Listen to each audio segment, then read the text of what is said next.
La grande interview. Bonjour François Langlais. Bonjour. Merci d'être notre invité. Alors on va parler de ce livre qui sera le prochain Maître du Monde aux éditions Plomb. Mais avant, et parce que vous êtes un homme très occupé, éditorialiste chez LCI, vous avez lancé un podcast. Pourquoi faire compliqué? Le premier invité, c'était Bruno Le Maire. C'était il y a quelques jours. Il s'est confié à votre micro pendant 1 heure.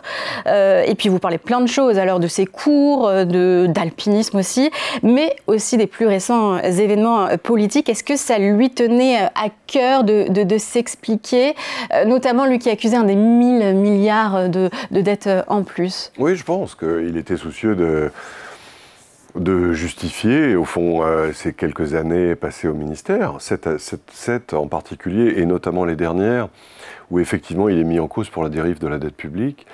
Donc, et de mon côté, c'est évidemment, il y avait des tas de questions qu'on avait envie de poser, parce que c'est vrai qu'au-delà même de la polémique récente qui a ravivé ce sujet, la détérioration des finances publiques françaises, c'est un vrai sujet sur lequel... Oui, il a beaucoup évoqué, il a dit ce mot, les fourberies, en parlant des ministres, mais aussi des partis politiques qui venaient à chaque fois de toute façon réclamer des aides ou plus de budget. Mais est-ce qu'il vous a semblé quand même à un moment reconnaître des erreurs où il était quand même dans l'autosatisfecit, de se dire qu'il avait contenu la dette? C'était sa thèse principale. Je dirais pas qu'il était dans l'autosatisfaction, mais son argument, c'est de dire au fond, bon, voilà, c'est la France, il y a une pression très forte à la dépense publique, ce qui est vrai.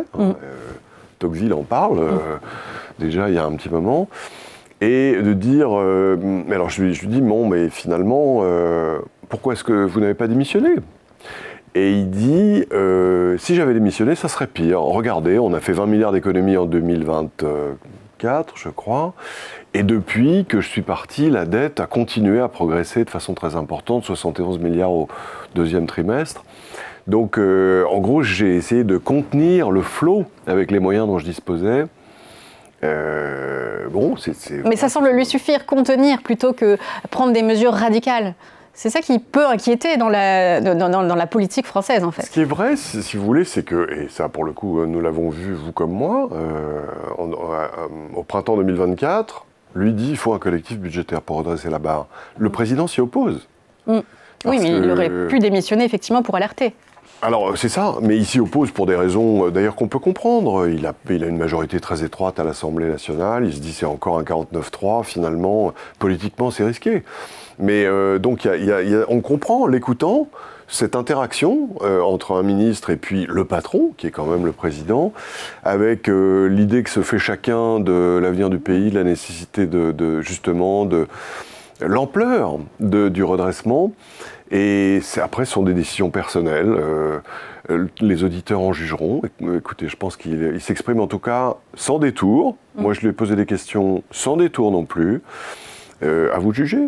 Alors là, vous êtes un politique. Est-ce qu'il y aura des chefs d'entreprise dans ce podcast? Bien sûr, oui, bien sûr. L'idée, c'est d'essayer de comprendre les blocages français. Qu'est-ce qui fait que ce pays, qui a pas mal d'atouts, est ensablé, et de plus en plus, puisque quand même, on vit là une espèce de dégringolade spectaculaire depuis 18 mois, en réalité depuis plusieurs années, mais plus encore depuis 18 mois. Qu'est-ce qui se passe? D'où ça vient? Et surtout, quels sont les leviers pour remettre le pays d'équerre?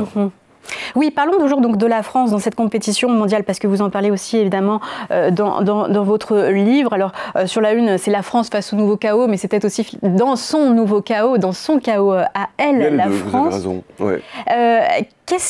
Pourquoi vous parlez de décrochage de la France et de l'Europe d'ailleurs, mais est-ce qu'il est économique avant d'être diplomatique? Parce qu'on le voit évidemment en termes de diplomatie, on n'est pas à la table des négociations, par exemple, quand il s'agit de la Russie et de l'Ukraine. Donc d'où vient ce décrochage en fait? Vous savez, il y a un historien qui s'appelle Paul Kennedy, historien britannique, qui explique que toute influence politique ou diplomatique vient directement de la puissance économique.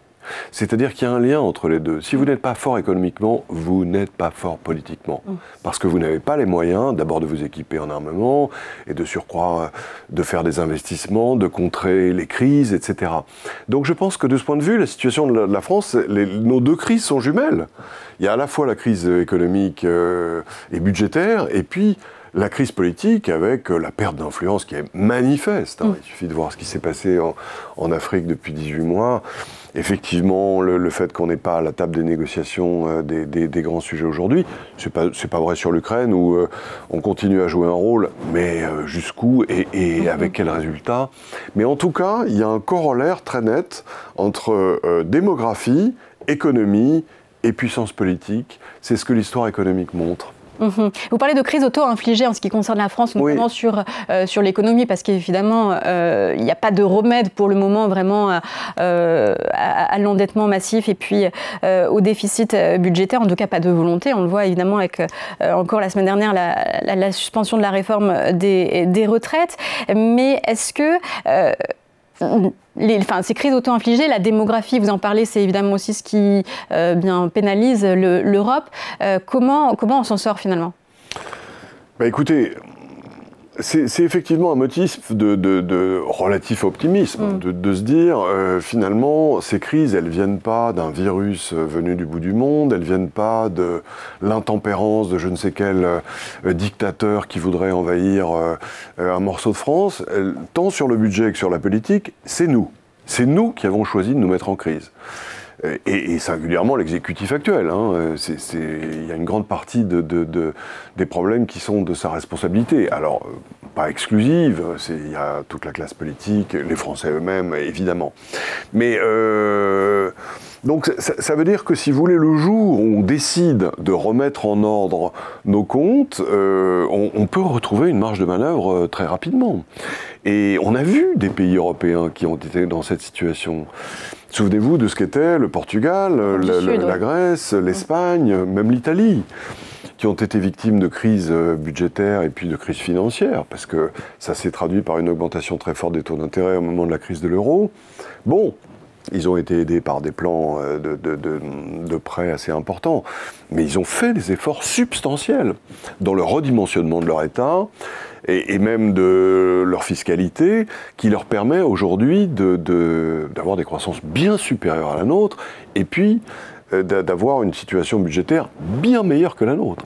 Donc c'est à portée de fusil tout ça. Et puis au niveau de l'Europe, pour relancer la compétitivité, évidemment, vous évoquez le rapport Draghi, mais il faut pour vous repenser les règles de l'Union européenne, pas seulement les règles budgétaires, mais les règles de fonctionnement. Non, là, pour le coup, c'est un sujet un peu décourageant, honnêtement, parce que il n'y aura pas de réforme de l'Europe.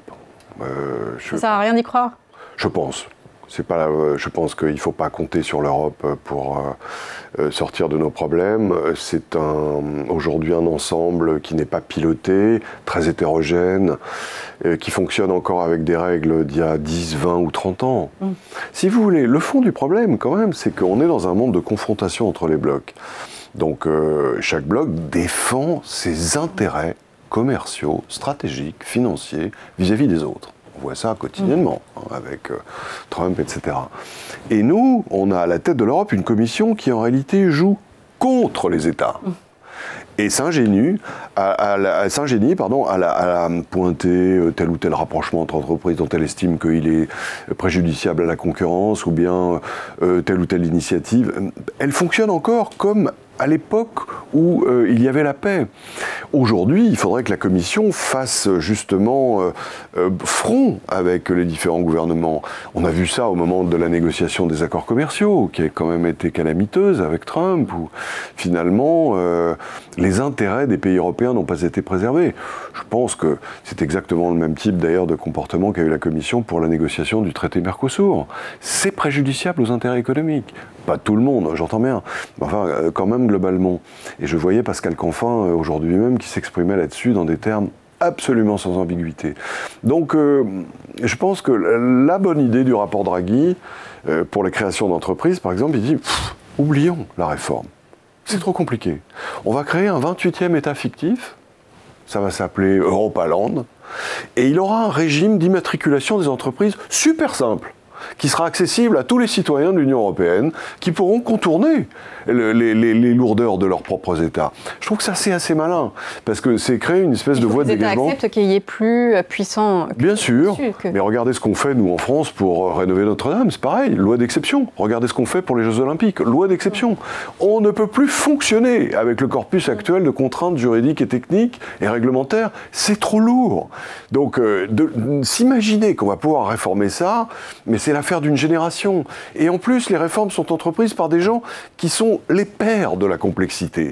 Donc, comment imaginer qu'il pourrait arriver à un résultat satisfaisant? Je trouve que cette idée de Draghi est plutôt assez bonne. Et j'ai entendu un éminent responsable politique allemand dire exactement la même chose. Dire « ne nous épuisons pas à réformer la Commission, mettons en place des coopérations ponctuelles entre les États avec des systèmes beaucoup plus souples sur les questions stratégiques, mais évidemment l'armement, ou la défense de façon plus générale. Mais si on met la défense européenne dans les mains de la Commission, c'est fini, c'est fini. Je veux dire, même Monaco pourra nous envahir. » C'est pas rassurant, mais souveraineté, laquelle est la plus importante? Souveraineté industrielle, technologique, énergétique aussi, on n'est pas d'accord sur ces sujets-là. Alors comment cet État qui est au-dessus pourrait prendre des décisions, puisque Français et Allemands s'opposent traditionnellement sur l'énergie, par exemple? C'est vrai que c'est un gros problème et que en matière de défense aussi, on voit des dissensions très fortes entre la France et l'Allemagne. Écoutez, il faut tenter le coup avec cette nouvelle équipe, celle de Merz. Le problème, c'est que nous, on a une équipe finissante. Donc, c'est difficile pour Merz d'investir sur un pouvoir déclinant et qui, de surcroît, peut sauter sur une mine dès la semaine prochaine. Donc, on est victime aussi. C'est là où vous voyez les questions économiques, stratégiques et politiques sont liées. Avec un pouvoir faible, vous ne pouvez pas faire grand-chose. Dans le monde idéal, il y a un pouvoir faible, stable en Allemagne et un autre en France. Ça vaut le coup d'essayer de se rapprocher, de faire des deals. Si ce n'est pas le cas, eh bien, il faut revenir à une approche plus nationale de tout ça.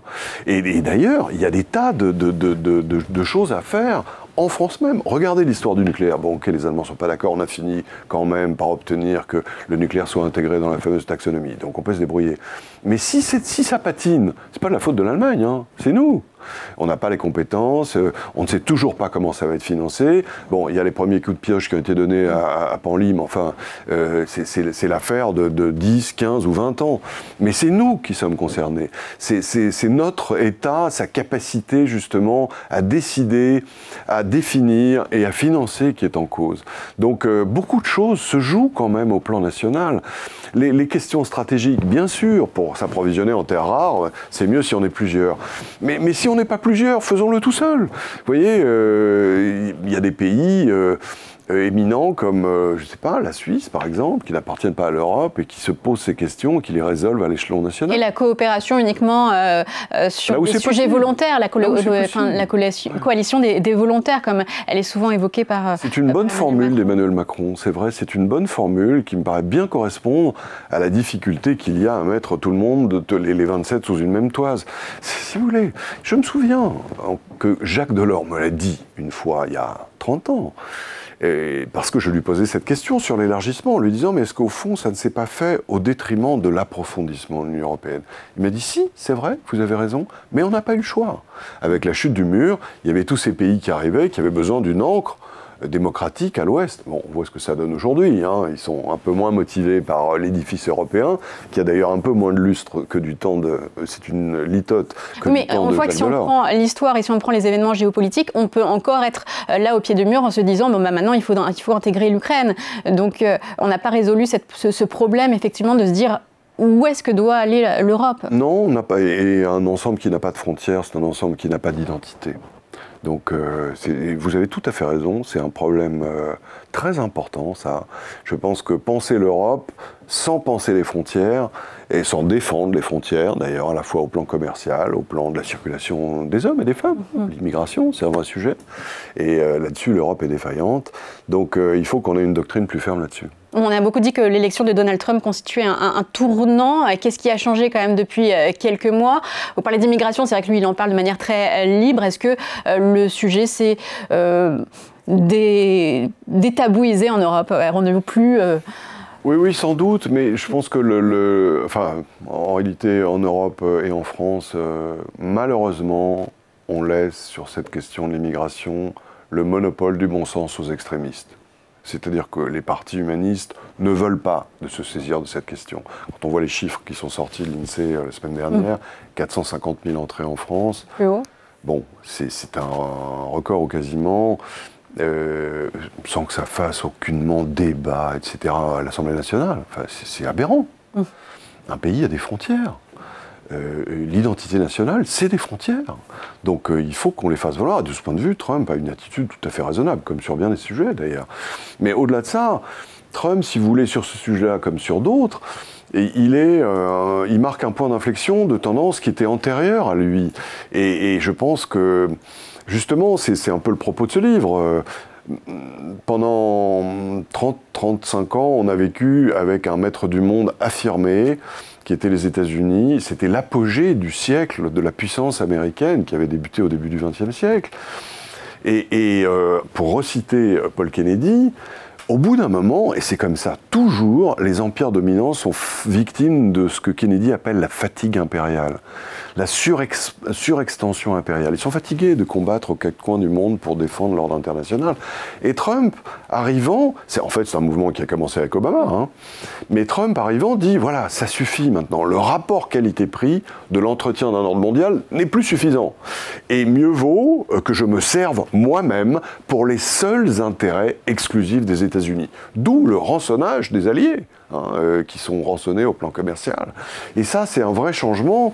Et alors, bon, l'attitude de Trump est aussi, disons, c'est bien sûr motivé par la surexposition impériale, mais aussi par le fait qu'un rival émerge avec la Chine. Et est-ce que la Chine veut bien prendre ce rôle de maître du monde, notamment sur le plan militaire? Est-ce que c'est quelque chose qui peut lui convenir? Je ne crois pas. C'est la difficulté de la période actuelle. On est coincé entre un maître du monde qui ne veut pas, disons, un pays qui pourrait être maître du monde et qui ne veut plus, les États-Unis, et un pays qui le voudrait, ou et qui se pense déjà maître du monde d'ailleurs. Oui, ou qui en tout cas en a assez de subir le maître du monde d'avant et qui ne peut pas. Parce que je pense que la Chine a quand même des entraves très importantes au plan démographique. Il y a vraiment un déclin démographique qui se profile, qui est saisissant au plan économique. Ce pays n'est plus du tout géré par les élites géniales qui ont suivi Deng Xiaoping depuis 40 ans. Et puis, même du point de vue de l'identité nationale chinoise, si vous voulez, autant nous, on a toujours eu une forme de, disons, de tentation centrifuge pour aller planter nos bannières aux quatre coins du monde et même exercer une certaine forme de prédation. Autant la Chine n'a jamais eu ce souci-là, parce que fondamentalement, les Chinois sont convaincus qu'ils sont l'empire du milieu. Donc quel intérêt y a-t-il à aller coloniser des pays peuplés de barbares qui ne sont pas très intéressants finalement? Il y a ça dans la mentalité. Mais on n'est plus non plus dans la mondialisation heureuse avec les États-Unis. Dans les années 90, en termes de commerce, c'était quand même assez naïf. Là, la Chine, on sait bien qu'il faut se protéger et que sinon les surcapacités vont nous envahir et détruire nos industries. Vous avez raison. Je pense, enfin c'est l'autre partie de la thèse de ce livre, c'est que finalement, il n'y a mondialisation que dès lors qu'il y a un maître du monde. Parce que c'est lui qui fait baisser le risque géopolitique, il suscite des alliances, et il fait peur aux méchants. Et dès que le maître du monde ne veut plus exercer ses prérogatives, tous les méchants ressortent de leur terrier. C'est ce qu'on voit avec Poutine, avec le Coréen Kim, avec tous les méchants disent « mais c'est temps de reconstituer mon empire ». Et on n'est plus dans cette période-là, vous avez raison. Et du coup, on découvre que la Chine, il y a une volonté de puissance commerciale et qu'il n'y a aucune raison de la laisser faire. Il y a même au contraire beaucoup de raisons pour ne pas la laisser faire. Mais encore une fois, l'Europe là-dessus, alors j'entends qu'elle met en place cette semaine des taxes sur l'acier, qu'il y a quand même eu des dispositifs sur l'automobile, tout ça est vrai, mais c'est trop peu, trop tard. Et de ce point de vue, encore une fois, pardonnez-moi, mais Trump a raison. Il le fait de façon brouillonne et à la façon d'un affreux Jojo, c'est un personnage détestable. On l'a encore vu avec ses vidéos incroyables à l'occasion des manifestations de ce week-end.